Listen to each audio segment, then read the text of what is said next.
Good morning, guys! Welcome to my channel, Anne's Healthy Kitchen. Sa umagang ito, gagawa po tayo ng kutsinta.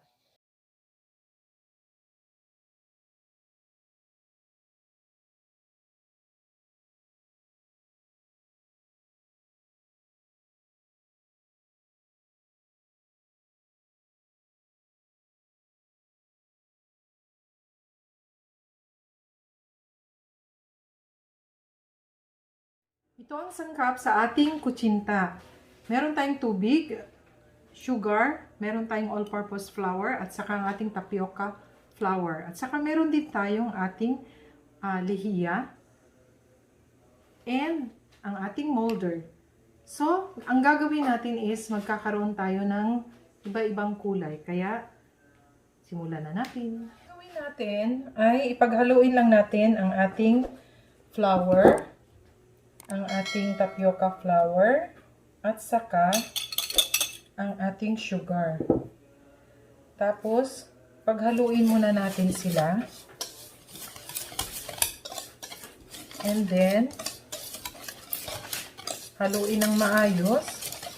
Saka natin ilalagay ang ating tubig. Kung gusto nyo guys na gagawin itong pangnegosyo, doblehin nyo lang ang kanyang mga sangkap. Okay, so ngayon pwede na nating ilagay ang ating tubig. At saka haluin lang siya hanggang wala ng mga lumps.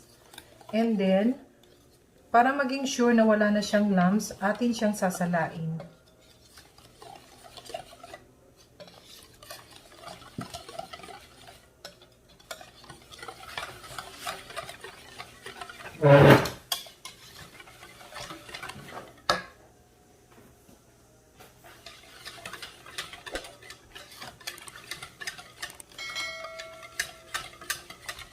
Pwede na nating ilagay ang ating lye water. Ang nilalagay ko is 1 teaspoon lang. So, haluin natin siya uli.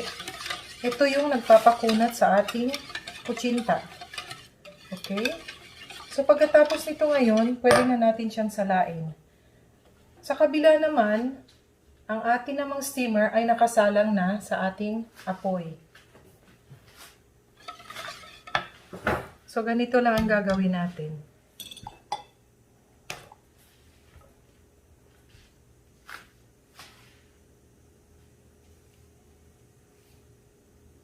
Ayan, sasalain na natin siya para matanggal yung mga lumps. Pagkatapos nito, saka natin siya lalagyan ng ating mga kulay. So, ngayon gagawin natin, hahatiin natin sa 3 para malagyan natin siya ng kulay.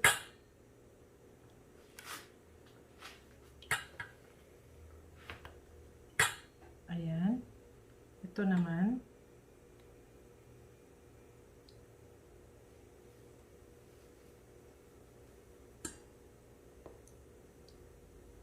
Saka ito. Ayan. So, 3 na sila. So, ang gagawin natin ay lalagyan natin ng kulay. Ang gagamitin kong kulay guys ay yung powder lang. Yun lang kasi meron ako. At saka yung atsuete powder, wala din ako. So, ngayon kung anong meron, yun lang gagamitin natin. So, ito lalagyan natin ng violet.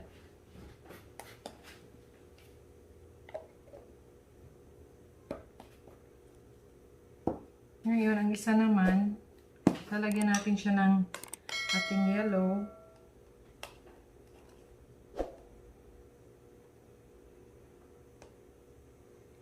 Tapos yung isa, lalagyan natin siya ng pink. Pink or red. Mga ganun. Ayan. Ngayon, ang gagawin natin is, atin siyang hahaluin. Ito na yung ating kutsinta na ating mga kulay. Okay?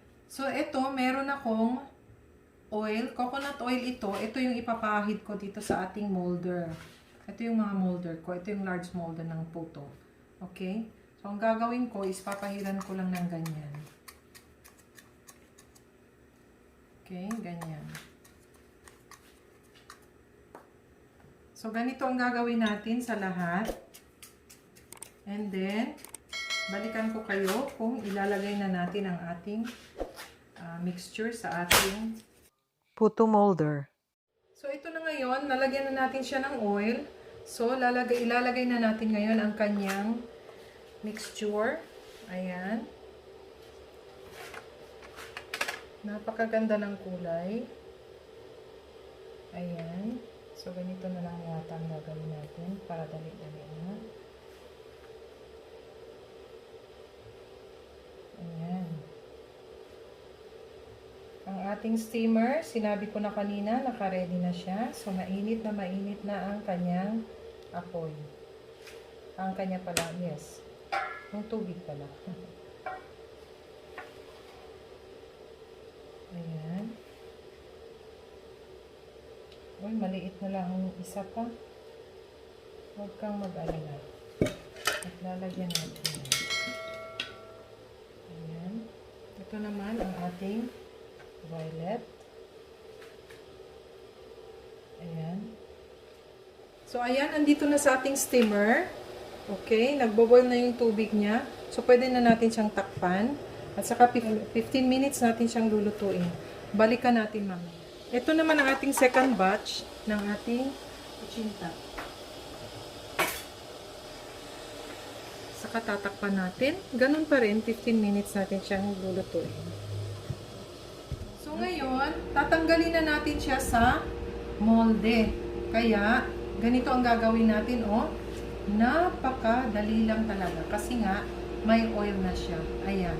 Tapos, ilagay natin sa ating lalagyan. Okay? So, ganito lang ang gagawin natin sa lahat. Aayusin natin yan mamaya. Titingnan ninyo kung paano natin ayusin. At, syempre, ang toppings niyan, mamaya na din. Okay? Guys, tingnan nyo naman. Napakaganda ng ating kutsinta. Ayan, oh. Oh. Ang ganda-ganda talaga. Parang gusto ko na siyang kainin. Okay? So, mamaya guys, tingnan natin ito lahat. Ayusin muna natin yan. So, ito na ang ating kutsinta. Nailabas ko na sila lahat sa ating molder. At, pwede na nating lagyan ngayon ng kanyang toppings. Ang gagamitin ko na toppings ngayon ay cheese. Kasi, ito lang ang meron ako ngayon. Although, pwede namang ang gagamitin natin ay fresh coconut or yung desiccated coconut. Pero sa ngayon, ang gagamitin ko ay cheese. Okay, so, ayan. Diba? Ang ganda-ganda. Lagyan na natin siya ng cheese. Mas maraming cheese, mas maganda. At saka mas maraming cheese, mas masarap. Okay? Ayan.